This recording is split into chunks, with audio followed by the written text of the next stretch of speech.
Good morning. It's Saturday, January 22, and wow, did it come out nice. It is just like the closest to perfect. Still kind of bugs me about those, but all the seams are tight, except for this one here, which I couldn't put any clamping force on that. Oh well, but the rest of it is great. I think it picked up the iron off the table saw. This is the side that was down. I don't know how it could have leached through the wax paper, but I hope that sands out. I'd hate to have those black stains in my finished project. But look how nice that one came out there, huh? All right, so I'm gonna do a rough sanding, and then we're gonna flip this guy over and install one latch right here, because I think it's stiff enough on its own. I mean, it's very stiff against twist. The wife and I just gave it a try. So we're gonna install the one latch. I'm probably gonna put a rabbet on the back here for the hinge. Maybe not, I'm not sure. And I gotta look at my thicknesses, what I've got left. So then we're going to do a test installation and see how it sits with just one latch, and if I'm happy with it, then we'll only use one latch. I don't know how many times I've said during this bus project, it's better to be lucky than good. Look at the hinge.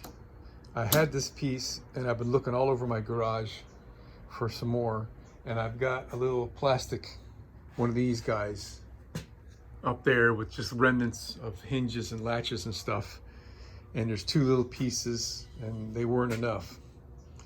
So I was just getting ready to say, well, I'm gonna have to buy some more hinge, and I found in my wood stack an old test I was doing with a hinge and a board kind of a thing, and the hinge was still attached to it. Check it out. I didn't cut it. I don't need to cut it. It's the perfect length between the both hinges. How does that happen? Anyway, so the next thing I got to do, this is upside up right now, and the hinge is going to go on the bottom in that orientation with the hinge pin on the bottom. Now I want to rabbet out a groove on the bottom here so that the hinge is recessed. That way when the table is up in this position, there won't be such a big gap between the edge of the table and the wall. So I've already decided this is 1/4 inch hinge, and if I went 200 thousandths deep, which is just 50 thousandths, almost a 1/16 of an inch less than a 1/4,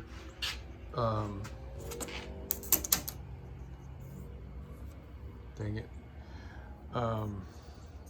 That'll give me the right spacing.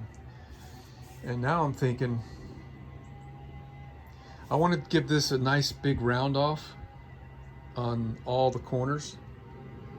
And now I'm thinking this top edge should be just smoothed over, not rounded, because of the same phenomenon of I don't want stuff to fall, get caught at the edge of the table against the wall.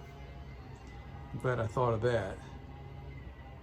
So guess I could round off these corners. I don't know, that's going to be a whole separate thing. And I notice I got to sand a little bit more right there. There's some glue showing.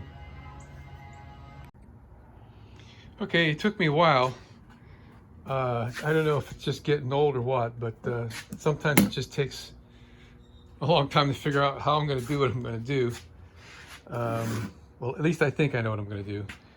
We're going to, firstly, I took a piece of scrap plywood here and I clamped it to the table, and I used the belt sander to get it to match the shape fully, because the table wasn't perfectly straight from clamping and whatnot.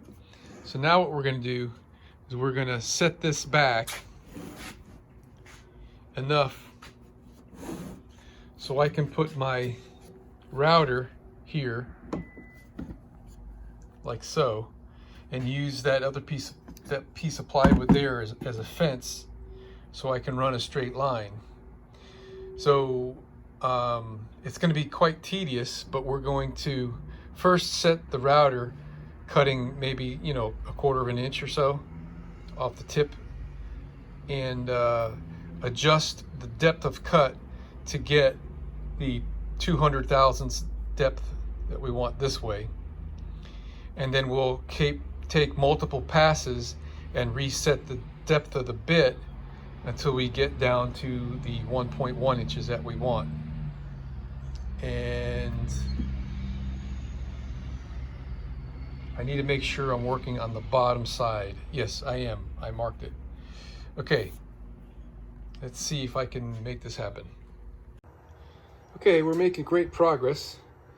We're within 20 thousandths of an inch of what I was shooting for that way. And now what we're doing is we're making multiple passes, going lower and lower until we get to our 1.1 inches. This split in the wood here is starting to show itself more, and was actually loose and was kind of messing with me here. So I just rubbed a bunch of super glue down in there with my finger, let it sit for a few minutes, and then hit it with accelerator spray. So we're gonna give that another trim with, I mean, it's actually sticking out a little bit right there. We're gonna give that a trim with how the router is set right now, and then we're gonna continue on. All right, we got it. So when the table is in the folded mode down, the hinge will be in this position, and it's going to hold this away from the wall just a little bit. And then when we lift the table up, we got a little bit of a space here where the edge of this right here will be away from the wall, just a tad. And we can go a little bit higher than level. So that's just what I was looking for. So now it's time for the screws.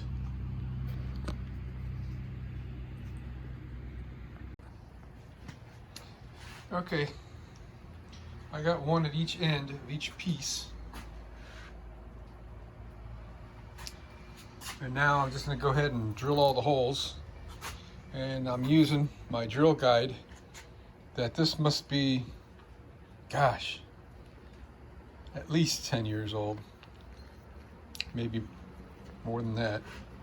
This is just an old 3/8 bolt that I chucked up in my drill press, and while this was spinning, I had a drill bit in the vise of my drill press and ran it up in there like as if it were a lathe, and it came out pretty close to being center all the way through. Then I beveled it with a file, and I'm still using it. It fits right on a 3/32 bit, and you just hold it into the countersink and drill away, and it puts the hole dead center every time. Well, it's in. So I forgot about the crooked walls. These walls lean in quite a bit, and that's causing this to lean down, to sag when it's touching here. So we're gonna have to trim the back of this little lip on the wood. And now I'm looking at this, and I wonder if I should scribe fit the table to the wall.